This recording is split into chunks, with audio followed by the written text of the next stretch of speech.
Bonjour et bienvenue dans ce masterclass coupe et coiffage. Aujourd'hui, nous allons aborder une coupe intemporelle et iconique, le carré. On va l'aborder d'une façon un petit peu plus simple. On va rationaliser nos séparations de façon à ce que ce soit facile, pratique et rapide avec un vrai résultat à la clé. Je suis ravi de vous présenter Juliette qui est en ma compagnie, qui va être notre modèle. Donc Juliette, c'est la cliente qui vient dans votre salon, qui veut transformer son look. Elle veut changer d'image. Vous pouvez voir, elle a un cheveu long, avec une texture assez fine. L'idée et ma proposition pour Juliette, c'est de créer une ligne carrée qui va pouvoir se positionner toute seule, donner de la légèreté, du mouvement et une impression de matière. Pour ça, ce qui est important, c'est de créer une ligne droite, bien pleine, mais de texturiser suffisamment afin que les effets matière nous créent du relief et une facilité de coiffage pour elle dans son quotidien. On va aller faire le shampoing et je vous retrouve tout de suite. Pour réaliser cette coupe, il va vous falloir une paire de ciseaux, bien sûr, un peigne de coupe, un démêloir et 2 sépare-mèches. La première séparation que nous allons réaliser, c'est une séparation médiane. La séparation médiane part de l'avant du crâne jusqu'à l'arrière au bas de la nuque. La prochaine séparation, c'est une séparation dite de base, c'est-à-dire qu'on va passer sous l'os occipital. On va faire une séparation qui fait à peu près 5 cm de hauteur, ce qui va nous permettre de tracer la base de notre coupe carrée.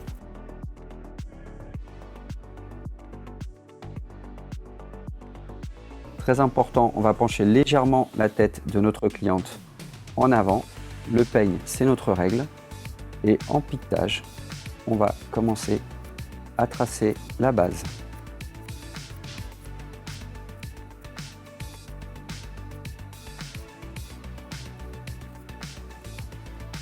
La même chose de l'autre côté.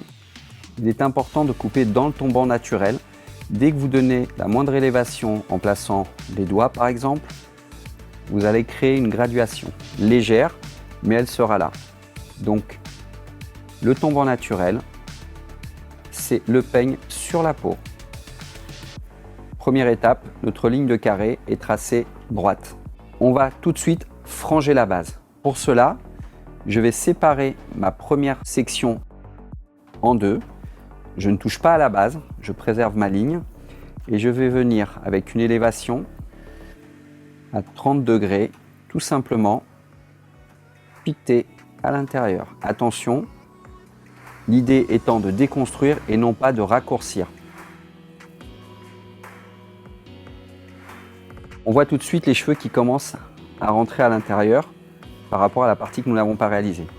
Petite astuce, attention, ne pas prendre la bordure de façon à préserver la ligne de coupe.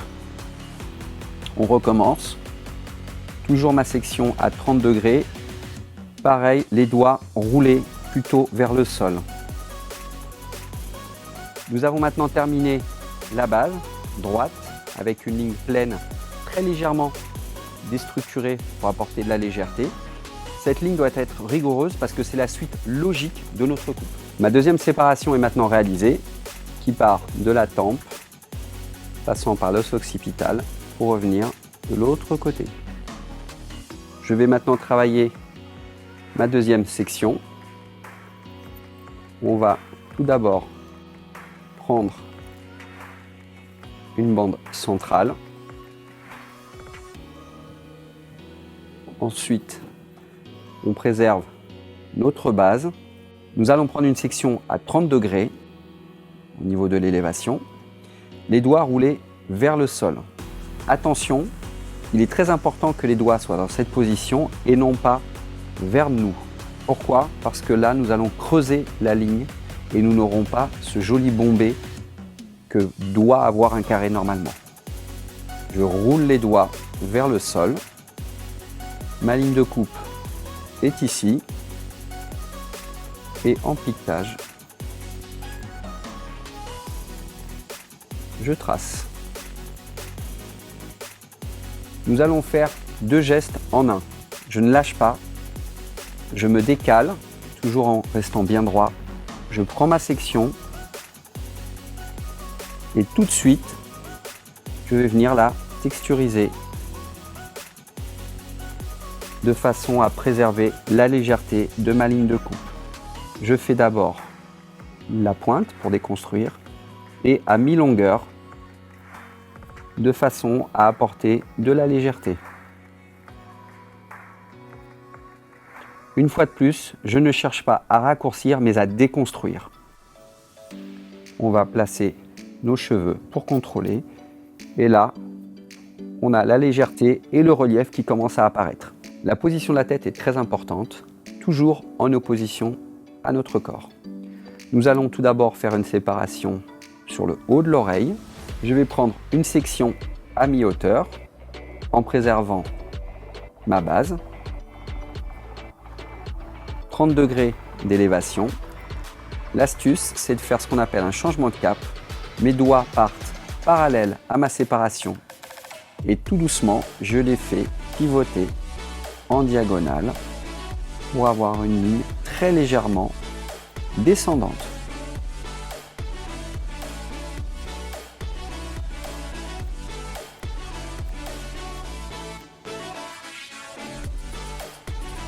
Nous allons ensuite prélever à l'intérieur la même section en préservant notre bordure et nous allons venir texturiser.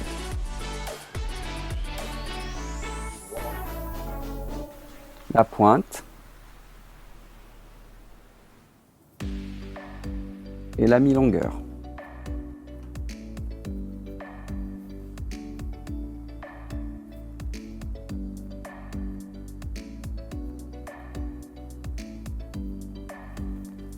La position de la tête, toujours très importante. Pour travailler le côté, on va pencher sur le côté, le menton légèrement relevé. Passage de l'oreille. On va partir sur notre élévation à 30 degrés, toujours en ligne descendante. L'idée étant de venir amortir, c'est-à-dire redescendre en pleine lame.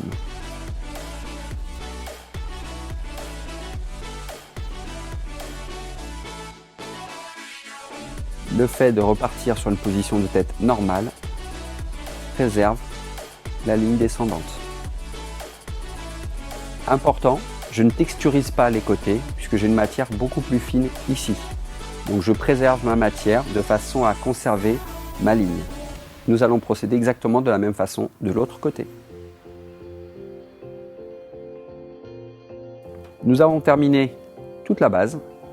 Nous allons maintenant accessoiriser notre carré avec une section d'à peu près 3 cm que nous allons arrondir des deux côtés et nous allons venir créer une frange, ce qui va accessoiriser et personnaliser notre carré.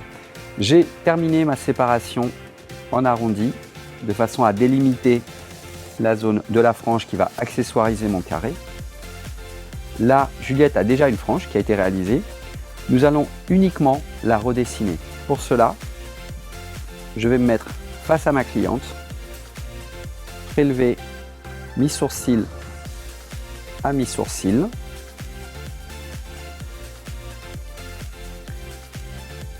Nous allons, toujours en arrondissant les doigts, venir créer un arrondi.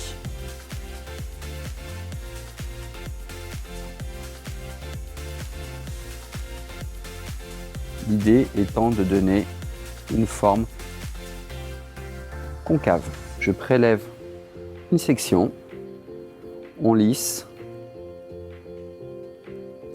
la main vient se positionner verticalement, je vois ce que je dois retirer et tout doucement, en refermant très délicatement mon ciseau, je descends. Je suis venu gommer uniquement cet angle-là en préservant ma ligne carrée. Quatrième étape, on va libérer nos longueurs du dessus.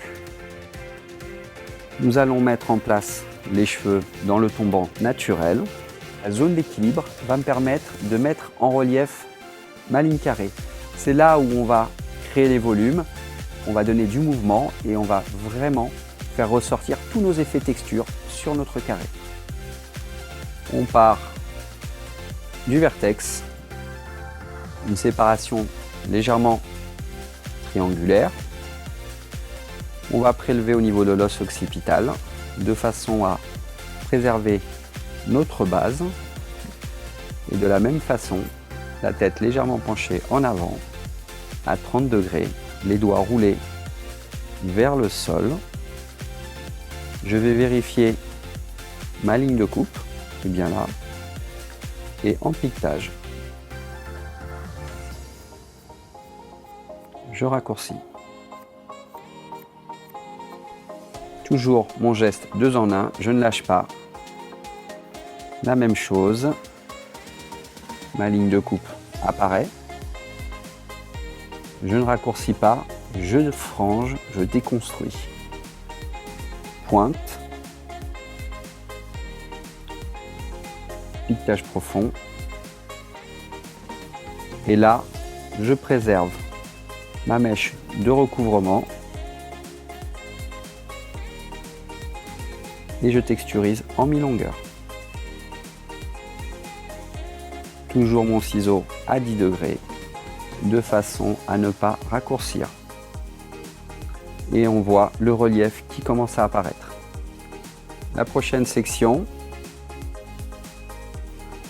exactement de la même façon, la tête penchée en opposition à mon corps, vertex, pointe de l'oreille, on travaille toujours en triangle, os occipital, je viens piquer mon index, je prélève ma mèche. De la même façon, on va venir lisser les doigts vers le sol, mon léger changement de cap, je vérifie ma ligne de coupe et j'avance. Travail 2 en 1, je déconstruis ma pointe, un piquetage profond et à partir du moment où je vais travailler sur la mi-longueur, je préserve mes mèches de recouvrement et je viens travailler en mi-longueur. Je préserve mes mèches de recouvrement de façon à créer un effet en trompe-l'œil qui nous donnera une impression d'un carré plein, mais finalement avec beaucoup de légèreté, puisque les mèches du dessous, elles, sont sectionnées. Nous allons maintenant travailler la jonction qui vient sur l'avant du visage. Je lève de nouveau légèrement le menton et je viens prendre l'ensemble de ma section. Cette fois, je pique de façon à avoir un meilleur emboîtement. Je ne texturise pas, je vais texturiser après. J'ai terminé ma ligne et je vais faire la même chose de l'autre côté. Nous avons terminé notre coupe carrée, notre ligne. Maintenant, nous allons travailler la texturisation. Nous allons travailler les effets matière sur toute la zone d'équilibre. Pour cela, on va faire une séparation un tout petit peu particulière, une séparation qu'on n'a pas l'habitude de faire. On va travailler tout en zigzag sur le dessus de la tête.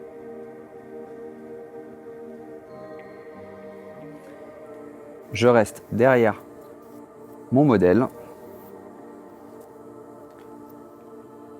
On prend les mèches perpendiculaires au cuir chevelu, point court, et je vais venir glisser pour déconstruire un tout petit peu la pointe. Je vais me placer sur le côté gauche, la tête se redresse et je vais faire exactement la même chose, un tout petit peu plus bas.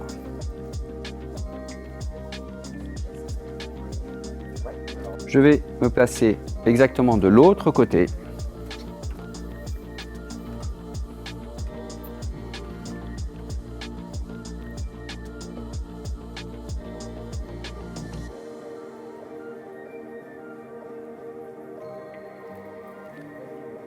On va continuer à texturiser en plaçant les cheveux dans le tombant naturel. Et c'est là où maintenant vous allez faire votre signature. C'est-à-dire que vous allez créer vos effets texture à vous. Là, on va sentir la matière, travailler le cheveu et on va venir texturiser. Moi j'aime bien travailler un petit peu sur le dessus, les sections en zigzag. Je ne vais pas couper, je ne vais pas sectionner, je vais tout doucement grignoter en créant un arc de cercle à l'intérieur de ma mèche.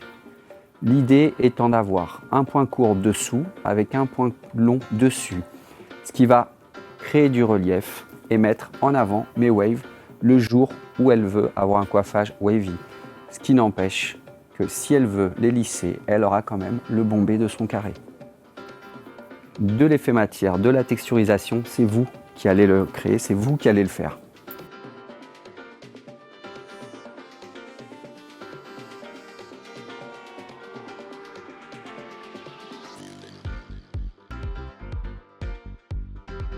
Ma coupe est terminée, je vais maintenant procéder au coiffage.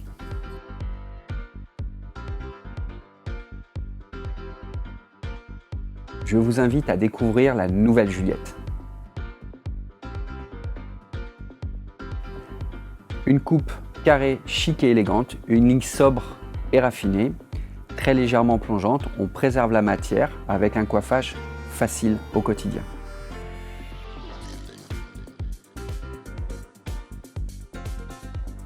Nous allons découvrir aussi une version plus actuelle, plus tendance, dans la demande de nos clientes en salon aujourd'hui. Redécouvrons Juliette dans une version actuelle et aussi très tendance, très demandée dans nos salons par nos jeunes clientes. Un wavy moderne où là, l'effet trompe-l'œil de nos coups de ciseaux prend toute sa dimension. On voit le relief, on imprime le mouvement et on a quelque chose qui semble léger mais en gardant notre belle ligne carrée et notre effet matière au niveau de la base. Merci de m'avoir suivi sur cette coupe iconique qui est le carré. Plein d'autres contenus sont à suivre sur la plateforme L'Oréal Access. Continuez à nous suivre et à vous former.